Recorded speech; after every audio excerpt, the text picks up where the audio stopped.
Allô, j'espère que vous allez bien. C'est Linda, la naturologue au féminin. Deuxième épisode de cette belle aventure de podcast. Aujourd'hui, j'ai envie de vous parler de la sagesse du corps. La dernière épisode, en fait la première, je vous parlais de cette guidance qu'on porte toutes en nous, tous en fait, hein, tous, c'est tout le monde, hommes et femmes, la sagesse du corps. Mais encore, qu'est-ce que c'est que la sagesse du corps? On peut aussi l'appeler l'intelligence de vie qui nous porte. Pourquoi j'avais le goût de vous partager ça? C'est une notion qui est hyper importante parce que je vais l'employer tout au long, très, très, très souvent dans ce que je vais partager à travers les podcasts. La sagesse du corps, c'est quoi exactement? En fait, par expérience dans les dernières années, il fut un temps que j'employais l'intelligence de vie. Et l'intelligence de vie, je ne sais pas si c'était plus porté à ce que les gens pensent que c'était vraiment une grande intelligence qui était au-dessus, d'où des fois les gens décrochaient carrément en disant à elle puis ses affaires spirituelles, ésotériques, ça nous intéresse pas. Alors que moi, je pense que personnellement, la sagesse du corps, ça vient entrer un peu plus en vibration avec il y a une sagesse, puis elle parle du corps. OK. OK. Donc, on a vraiment une grande sagesse qui nous anime. Si vous regardez juste le mot sagesse, ça vous dit quoi? Donc, la sagesse, c'est comme quelque chose qui est là, qui est inné, là où on n'a plus besoin. Hein, les grands sages, souvent, ont des choses à dire, mais rien à prouver, ou des fois même pas de mots, juste de par des regards, une énergie, il y a quelque chose de puissant qui va être transmis, puis qu'on va même pouvoir dire qu'il est un ordre pur ou sacré. Dans les deux cas, pour moi, pur ou sacré, c'est quelque chose qui n'a pas été retouché par l'humain qui veut modifier quoi que ce soit. Donc, on parle de quelque chose qui est là à l'origine. Donc, dans la grande sagesse du corps, on parle de, on vient au monde avec une sagesse du corps.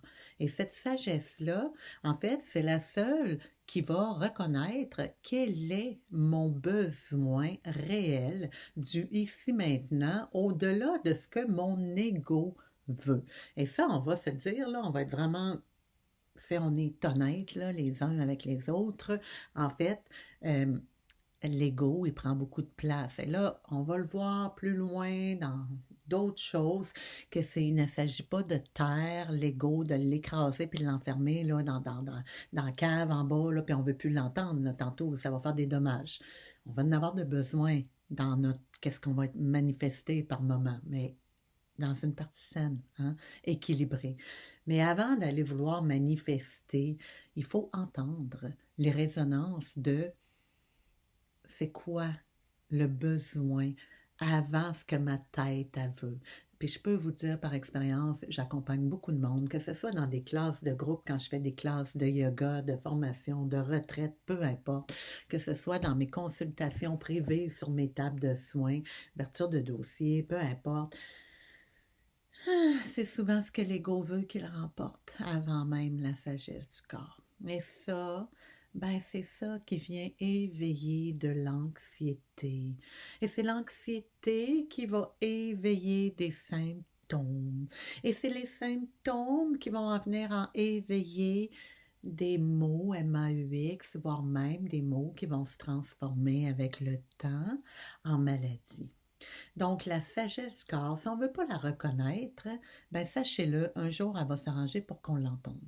Donc, cette sagesse du corps-là, c'est, en fait, quand j'ai au monde, il y a tout un processus d'intelligence de vie qui règne à partir de quand que la spermatozoïde entre avec l'ovule pour faire un bébé. Là, c'est une grande intelligence de vie, ça. Là. C'est pas... euh, Hey, c'est ésotérique. Non, non, c'est quelque chose qui est biologique, qui est, qui fait partie de la physiologie du corps humain. Donc, il y a une grande intelligence de vie qui va rentrer dans un grand processus pour créer la vie dans la matière.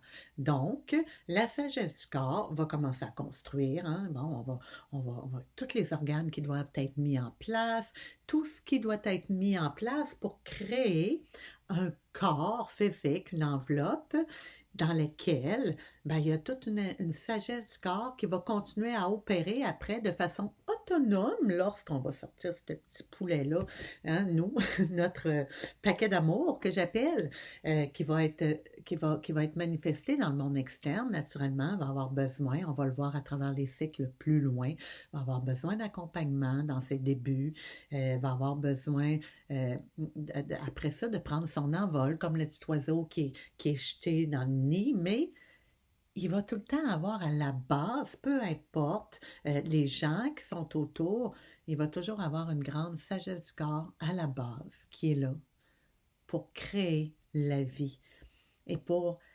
envoyer les messages, pour créer avant tout une guidance de qu'est-ce que je dois faire, qu'est-ce que je dois écouter, c'est où ma place là-dedans. En fait, notre place, hein, elle est ici, en nous, elle est en nous. S'enraciner, s'habiter, c'est ça, là, c'est être en nous avant d'aller se connecter à tout le monde, puis aux meilleurs, les plus grands sages du monde, va te connecter à ta sagesse du corps, là, tu es à ta place. Et après, tu iras créer des actions à l'externe. Donc, cette sagesse du corps-là, c'est tout ce qui va s'occuper de créer l'homéostasie à l'interne. Donc, un équilibre de vie à l'interne. Donc, tout ce qui est hormonal, organique, physique, tout ce qui est au niveau mental, tout ça, là, c'est pas des compartiments divisés, là. Ça fonctionne tout ensemble. Ça ne fait qu'un. Dans la sagesse du corps, la sagesse du corps va se lier avec toute cette énergie-là pour ne faire qu'un.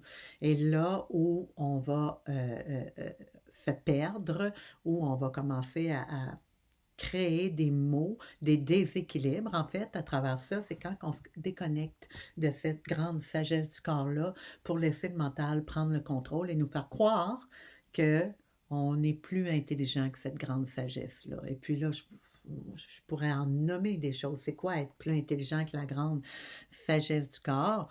Ben, c'est de penser qu'on peut transformer des choses, jouer avec tout ça, puis que ça va rester, on va rester équilibré. Ben, il y a bien des choses avec lesquelles on peut jouer. Oui, ça se fait. Hein? Il y a bien des affaires qui se font. Je ne veux pas nommer, mais vous savez, toutes les transformations, que ce soit au niveau physique, que ce soit au niveau tout ce qui va être transformé dans la matière, ben, va avoir un impact au niveau mental, assurément. Assurément. Donc, ta partie psychologique, je pourrais nommer plein de choses. Je vais donner un exemple comme, juste, il y a des gens, des fois, qui ont pris obèses, qui vont perdre énormément de poids, puis qui vont tomber des personnes de petite taille du jour au lendemain. Ben, c'est un traumatisme et ça va avoir une répercussion sur le mental, assurément. Il va y avoir un déséquilibre au niveau du corps parce que là, il y a trop, c'est comme tu es dans un gros espace et tout à coup, tu te retrouves dans un petit espace, il y a quelque chose qui ne suit pas, là. Donc, ça, c'est une affaire en tant que telle. On le fait pour la santé, c'est OK, mais il faut être conscient qu'il y a quelque chose qui va avoir un effet sur la partie psychologique. Et j'en ai vu, j'en ai accompagné des gens qui ont fait ces processus-là, puis ils se demandent pourquoi ça va pas bien, qui ont des dépressions, puis que ça se répète, tout ça, puis ça n'a jamais été considéré, cette partie-là, qu'il y a un gros traumatisme. Oui, c'est beau ce que tu as vécu, c'est beau que tu aies pris soin de ta santé, tout ça, mais il y a quelque chose qu'on ne regarde pas parce qu'il ne se voit pas, là. Mais non, mais je suis correct, mais je suis content, j'ai perdu. Oui, mais même si tu veux être heureux puis tu te répètes les plus grandes phases du monde, il faut que tu prennes conscience qu'il y a un déséquilibre qui a été fait, il y a un traumatisme qui a créé un gros déséquilibre. Alors, la sagesse du corps, en fait, c'est d'écouter ce mouvement-là. En fait, en premier lieu, c'est de le reconnaître. Hein? C'est de reconnaître que même si j'ai un mental, un intellectuel, un intellect qui est hyper puissant, il y en a qui ont des QI incroyables, qui font des grandes recherches des sciences scientifiques, à prouver des choses, c'est magnifique. Ça, c'est de l'intellectuel. Ceci dit, on ne reconnaît pas la sagesse du corps pour autant. Si tu es dans ta tête, parce que c'est un grand QI, ça ne veut pas dire que tu vas reconnaître ta sagesse du corps. Peut-être que tu vas avoir encore plus de misère à l'écouter, parce qu'elle s'écoute, elle s'observe. Un coup que j'ai accepté qu'il y a quelque chose qui est qui est plus intelligent que ma tête, mon mental, pour créer la vie en moi, déjà là, c'est beaucoup. Parce que c'est comme, j'ai toujours, c'est comme si je te parle, tu me parles, puis que je te regarde pas, là. Puis je regarde tout le temps ailleurs. Est-ce que tu penses que ça te donne, ça te donne le goût de me parler davantage? Puis est-ce que tu vas approfondir dans ce que tu as le goût de me transmettre? Hein? Des fois, tu peux avoir quelque chose de beau à transmettre, puis on t'écoute pas. Tu vas couper, puis tu vas arrêter. Donc, c'est un peu la même affaire. Si je ne reconnais pas ma sagesse du corps, puis je ne l'écoute pas, ça se peut-tu qu'à un moment donné, elle fonctionne moins, ou j'entends pas les messages tout simplement parce que je vais aller à l'encontre de qu'est-ce elle me transmet comme étant le besoin, puis je vais tout simplement créer des déséquilibres. Alors, qu'est-ce qui va se manifester? C'est de reconnaître un coup qu'on a reconnu la sagesse du corps, les messages vont être transmis de par l'énergie en mouvement. Et c'est quoi qui est de l'énergie en mouvement dans la matière du corps physique? Ça va se manifester sous forme de sensations. OK? Donc, il y a des sensations à tout moment dans notre corps. Il y en a qui ne les sentent pas. Si on ne sent pas nos sensations, des fois, je vais dire, nomme-moi une sensation, c'est encore tout de suite, c'est qu'est-ce qui est inconfortable. Parce que ça, c'est le mental qui est tellement programmé à tout le temps aller voir la petite affaire qui ne va pas bien, qui va aller tout de suite voir une partie de son corps et dire, ah, j'ai mal là. OK? Es-tu capable de m'identifier d'autres sensations? Ah oui, c'est froid là. OK. Puis là, on va nommer toutes les places, mais le grossier. Alors que dans le corps, au moment où je vous parle, il y a, toutes les sensations sont présentes, j'en ai partout. Donc, si j'observe, il y a du mouvement partout. Donc, ça, c'est juste observer pour reconnaître, puis laisser ce mouvement-là me traverser parce qu'il n'est pas figé. C'est une bonne nouvelle, c'est pas figé, donc ça circule. Donc, plus je reconnais, plus ça circule, ça t'égera pas, je me sauve pas, je fuis pas. Une autre énergie qui est en mouvement à tout moment, c'est les émotions qui vont se manifester. Je vous parle présentement, puis il y a des émotions qui me traversent à tout moment, en lien avec ce que le mental va créer, parce que toutes les énergies, je vais vous dire là, ils sont ensemble. Ils ne sont pas séparés, ça marche ensemble. Donc, à travers tout ce que je vous raconte présentement, il y a des émotions qui me traversent parce qu'elles créent des liens avec des choses qui ont été.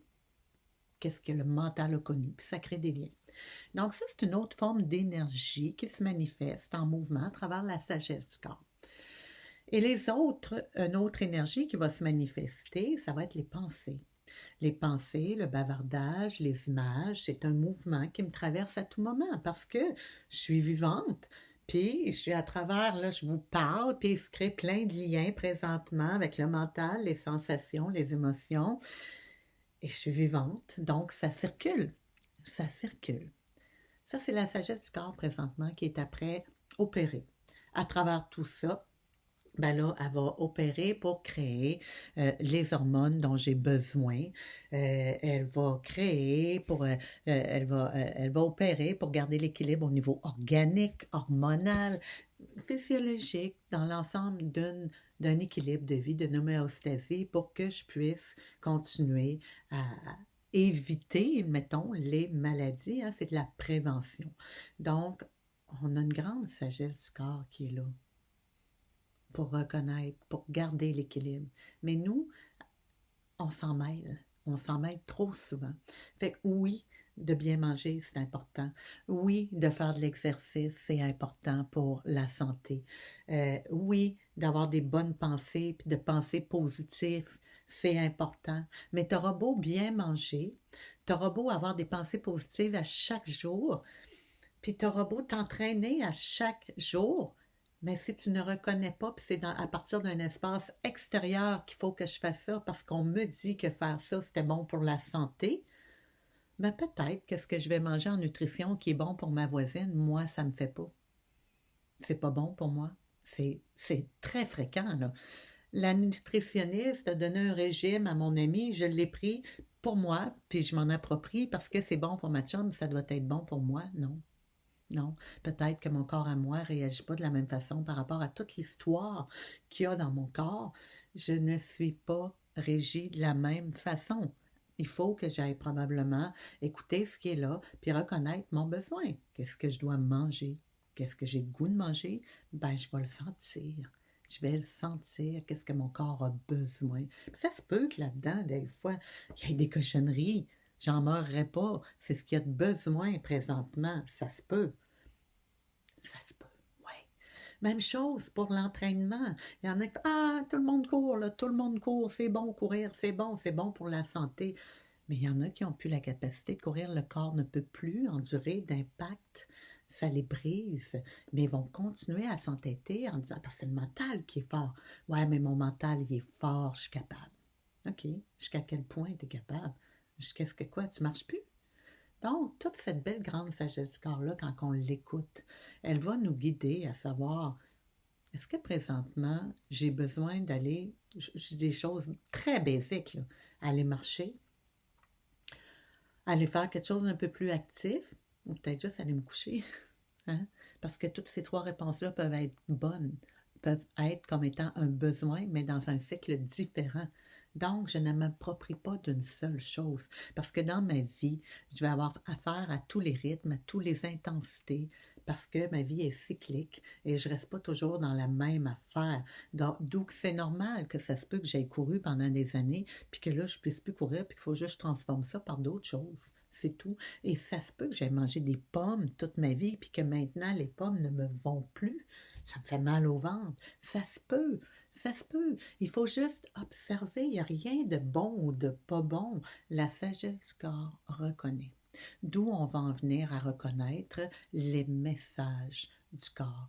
Donc, c'est pas d'analyser, et ça c'est important de bien le comprendre, lorsque j'analyse, c'est le mental qui cherche. Le mental cherche une réponse à tout prix. Donc, là, j'ai interféré à travers, je veux trouver quelque chose. Donc, je vais aller compartimenter pour essayer de trouver. Exemple, je vis une émotion, il y a une émotion qui me traverse, puis là, je fais OK, j'ai de la colère, je vais observer, puis là, j'entends beaucoup, vous l'avez tout entendu, puis je l'ai même dit, à travers les 10 dernières années, j'ai exploré tout ça. Je vais gérer mes émotions. Oh my God, on a assez d'affaires à gérer, s'il vous plaît. Il n'y a pas de gestion d'émotions, il y a juste laisser l'émotion nous traverser puisque c'est une énergie. Même chose pour les sensations. J'ai un petit mal d'épaule. Ou des fois, oups, c'est drôle, j'étais après marcher. Hey, j'ai un blocage dans la hanche. Qu'est-ce que c'est ça? J'apporte la conscience. Je fais juste dire, OK, c'est une énergie qui me traverse, je respire là-dedans, puis je repars. Ça ne revient pas. Ou des fois, ça peut-être se manifester dans 1 mois, 6 mois, 1 an, ou pas pantoute. Parce que c'était juste une énergie qui m'a traversée à ce moment-là. Par contre, si j'ai mal dans la hanche, et là, ça vient de me coincer en marchant, puis que là, je fais « Oh, ça a coincé », puis là, je le mets à terre, ça fait mal, puis là, je me mets à paniquer avec le mental, qu'est-ce qui vient de se passer là, puis je me mets à boiter jusqu'à chez nous, puis à marcher sur une jambe, puis que là, je me mets toutes sortes d'affaires sans avoir juste rapporté une partie consciente calme à ça. Ben là, je suis après donner du pouvoir, puis ça prend de la place, puis finalement, je vais en venir à développer probablement un mot réel. Donc, là où je vais en venir, c'est quand c'est pas répétitif, c'est juste l'énergie en mouvement qui me traverse, on est fait de ça. La sagesse du corps, il n'y aura rien de spécial, c'est l'énergie qui est là, elle me traverse, c'est OK. Puis je vais voir qu'à travers tout ça, moi, je suis capable d'observer, de la reconnaître, de l'accueillir, puis de soit m'en détacher avec une présence. On va voir plus loin la notion du détachement. Donc, être là, mais sans m'en mêler, puis vouloir interférer à travers ça. Puis reconnaître après, c'est quoi le besoin du ici maintenant. Que ce soit à travers une respiration que j'ai besoin, que ce soit à travers une posture, un entraînement, ou juste à me faire plaisir, peu importe, quel est le besoin du ici maintenant avant toute forme d'action que l'ego voudrait créer. Donc, c'est ça la magnifique sagesse du corps. Et si la sagesse du corps, très intelligente, voit qu'il y a un déséquilibre, là, elle va créer quelque chose dans l'énergie, sensation, émotion, ou pensée, tout va avec ça, là, qui va être une affaire de répétition. Je ne veux pas trop parler pensée parce qu'il y en a qui vont dire « Ouais, mais quand mon mental, ça répète, ouais, mais ça, c'est le mental. » Dans le corps physique, dans le senti, quand que j'ai une sensation qui est là puis qui est figée, ou une émotion qui revient tout le temps en répétition, ben là, là, on va aller investiguer, puis on va voir, parce que pour que ça se soit manifesté, figé, c'est qu'on n'a pas écouté avant ça. Donc, peut-être que l'aide d'une personne qui peut traduire les messages du corps, c'est ce que je fais entre autres, peut vous aider à avoir des outils pour venir refaire circuler l'énergie tout simplement, parce que quand c'est figé, ça va créer des mots MAUX ou un pattern de sensations qui se répètent toujours au même endroit, à la même place, ou encore une émotion ou un symptôme quelconque. Donc là, ça indique tout simplement qu'il y a un déséquilibre et qu'il est temps qu'on écoute. Tout simplement la sagesse du corps qui, a priori, nous indique toujours c'est quoi notre besoin. Et ça, ben, il faut se connecter. Il faut avoir des petits moments à chaque jour pour être à l'écoute, juste prendre conscience de je te vois, je t'entends, je suis là. Donc ça, c'est pas à mon ami à côté, là, je vois ça, ça a été populaire dans les dernières années, je te vois. Oui, c'est beau de voir l'autre, mais commençons par nous voir, puis nous écouter avant tout pour reconnaître cette grande sagesse du corps qui n'est nulle autre que notre grande guidance avant toute forme d'action, en fait, pour pouvoir créer les actions justes et bonnes, le temps venu, parce que ce temps venu, c'est pas nous qui décidons c'est quand, c'est toute cette belle intelligence de vie qui nous porte, qui va se lier avec cette grande intelligence de vie universelle qui est à l'extérieur, parce qu'il y a d'autres choses là. Donc, parce que oui, à travers les saisons, à travers tout, il y a tout, qu'est-ce qui se passe dans la nature, il y a une autre énergie. Essayer de faire un heureux mariage avec tout ça. Donc, là, on va pouvoir dire que je commence à vivre dans une force calme, à vivre avec un cœur et un esprit libre, en paix.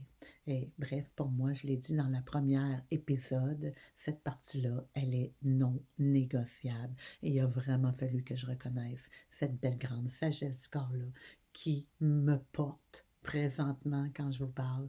Puis, voilà. Alors, tout est là dans cette belle sagesse. Faisons confiance. Faites confiance à tout ce qui se produit présentement. J'ai pas, peut-être que ça va exister. Je vais faire peut-être que ça existe déjà là. OK, shoot-moi de l'estrogène, une application. Hein? Shoot-moi de l'estrogène, shoot-moi de l'adrénaline. J'en ai besoin. Shoot-moi telle affaire. Présentement, il y a tout un processus hormonal et organique qui est à opérer, puis je ne suis pas au courant de rien. Puis c'est bien correct comme ça, je ne suis pas obligée de tout savoir. Avoir une base, par contre, on va le voir plus loin. Une base de ce beau fonctionnement-là, ça c'est d'autres choses. Mais c'est pas à moi de décider quand est-ce que c'est le temps de shooter de l'estrogène, puis de l'adrénaline, puis de faire un shutdown ou peu importe. La sagesse du corps, elle est forte pour opérer à travers cette création de vie et cet espace de guérison qu'on a aussi en soi, parce qu'il y a toujours de la guérison à tout moment en nous, puis on ne le sait pas. Fait que même si tu vas bien, il y a toujours des choses qui sont appelées à guérir à l'intérieur, puis si on reconnaît cette belle sagesse-là, que ce soit au niveau physique, psychologique, émotionnel, ben tout ça ne font qu'un. Donc, s'il y a quelque chose qui guérit à quelque part au niveau physique, dites-vous qu'il y a un petit quelque chose qui va guérir au niveau mental, au niveau psychologique, au niveau émotionnel et vice-versa. C'est tout lié. Il n'y en a pas un. Ils marchent toutes main dans la main. Ça, c'est nous qui nous ont fait à croire que c'était tout divisé. Donc, voilà, en gros, sur la sagesse du corps. Je n'aurais encore tellement à dire. Probablement que je vais revenir et c'est là que je vous dis, si vous avez des questions, c'est pas clair, ça se peut. Pour moi, c'est simple, je l'explique spontanément. Puis quand je suis en interaction dans des groupes, des retraites et des choses de même, assurément, les questions viennent avec et c'est ça qui fait, ah oui, j'ai oublié ce bout-là, effectivement. Oui. Donc, assurément, si vous avez des questions, il manque un petit bout à ça, ben n'hésitez pas, posez-les moi, puis ça va me faire plaisir. Ce que vous posez comme question, sûrement, il y en a d'autres qui se la posent. Et moi, je veux juste que ça devienne simple, tout simplement. Donc, reconnaître notre belle sagesse du corps, ça commence juste en, peut-être qu'aujourd'hui, pour vous, c'est la première fois que vous entendez ça. Après, ben, il y aura des outils que je vous proposerai peut-être, ou là, c'est plus, comme je disais dans le podcast, c'est une partie plus éducation enseignement, transmettre qu'est-ce qui est là. Pour la partie outils, ben, je le fais en consultation, soit privée ou encore de par l'entremise des groupes que je fais en ligne ou quoi que ce soit. Donc, posez-moi des questions si vous voulez savoir qu'est-ce que j'ai à offrir au niveau des outils. Si ça vous intéresse, peut-être à force d'écouter, vous allez voir un peu où je vais aller. Donc, vous savez où me trouver. Info à commercial, lanaturologue.com. Hey, j'espère que cette petite émission a été quand même inspirante pour vous. Puis, on se retrouve très bientôt avec une autre thématique qui va être la suite de tout ça. Je vous embrasse. Bye.